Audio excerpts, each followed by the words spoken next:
One of the biggest dangers of this piece, and something that really bothers me quite often, is the inflation of forte. So basically, as soon as we see a lot of sixteens, a lot of sforzandi, and eventually fortes sometime soon, we immediately start to play very loudly, and we immediately think that we have to play with all the energy we've got right now, especially when there is something like presto agitato, and we get agitated immediately, and we provide that kind of generally energetic performance. But the problem is that the movement is quite long. So when you have that exposition section, and then you have a repeat of exposition, and then you have a development section with its own climaxes, and then you have a recap section that is also very long, and then you even have a coda that also has some huge climaxes. So after all, I personally get incredibly bored by pianists who just play all of that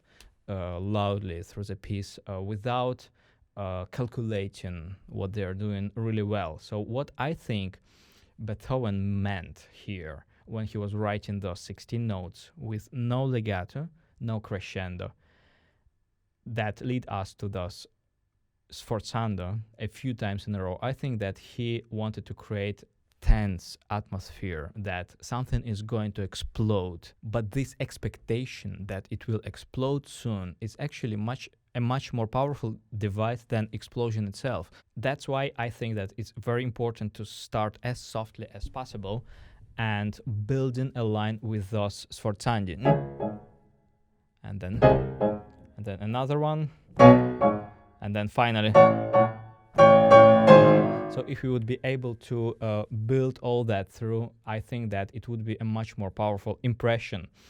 That's why also in the beginning, that pulsation in the left hand is very important. So actually I try to feel that piece rather in the 8th note pulsation. So I don't think in beats, 1, 2, 3, 4, because feeling that music in beats, like 1, 2, 3, 4, immediately makes this piece incredibly static and stupid.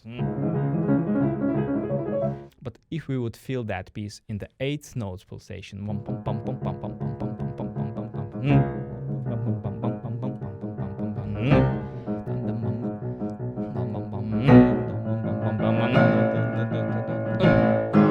I think that's really cool. It's really energizing because we have that ostinato rhythm in the left hand, pum pum pum pum pum pum pum. So it's very important to assign the same importance to your either thumb or second finger, depending on what you use here,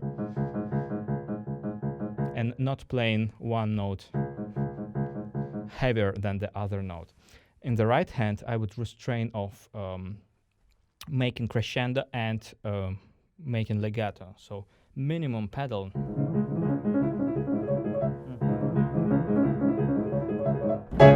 And then sudden sforzando, and we also have to choose how much of sforzando we want. I think that I would rather start with a rather scaring sforzando, not like a blow, but like a bit scaring, frightening, threatening sforzando.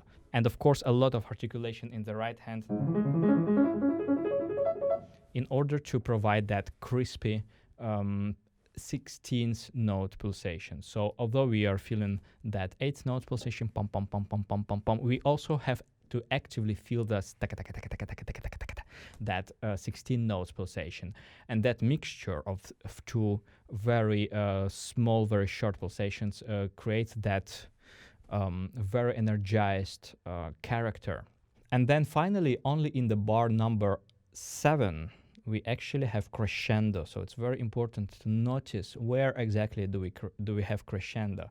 And remember that sforzando doesn't exist on its own. It always exists within the given dynamics.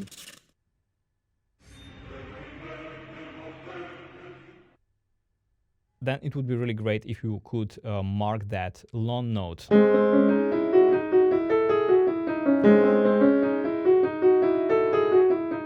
Providing legato in the middle voice.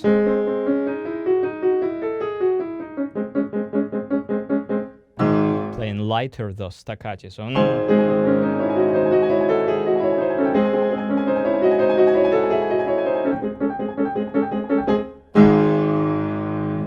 also quite light first beat in order to give everything to that syncopated note. And then again,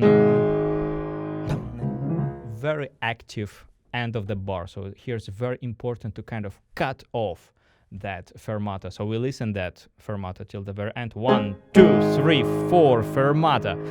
And then cut off pedal and hands and start immediately again very softly, no accents. It would be really great if you would feel the mechanics of your pianos in such a way that you would provide that clarity for that, repeating G sharp.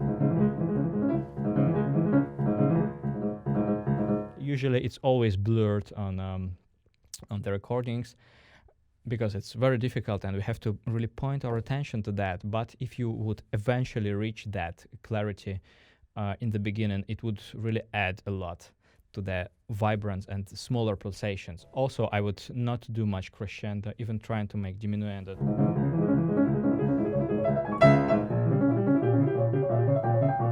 Actively feeling those pum pum pum pum pum pum pum pum pum, those pulsations. Then a very important bass that I personally like to mark, although that might be a bit too much, but that's an important modulation. And then we have a wave. So finally we have legato, and we have to create that overwhelming wave and make crescendo towards the very end. To the very end of the bar. And then suddenly cutting off and starting playing very softly, very piano, and then thus embellishments, they are played on the beat.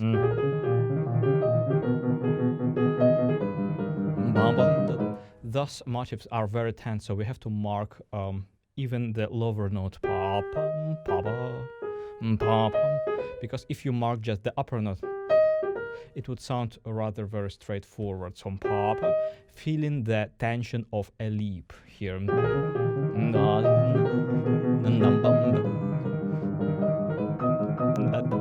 Left hand is always just a pulsation, so not marking beats, but providing that smaller pulsation. Also, all these switches, I would return to piano very quickly. Intensifying those syncopated rhythms.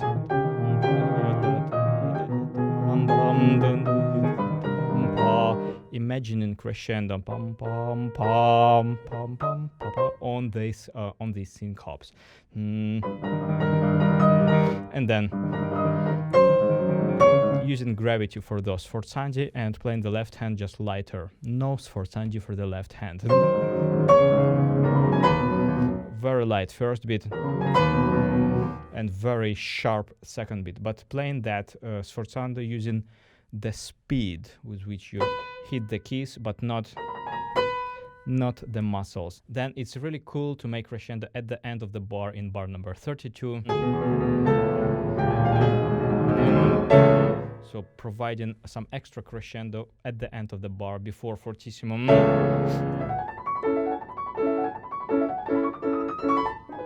Also, I try to make everything very clear in Beethoven and contrapose things and rather provide a very contrasting interpretation than playing everything in a romantic flow when one part organically flows into another one. That's rather a romantic approach that I try to avoid in Beethoven. That's why when I see something like crescendo, I do it very precisely till the very last note of the bar, and then suddenly play piano.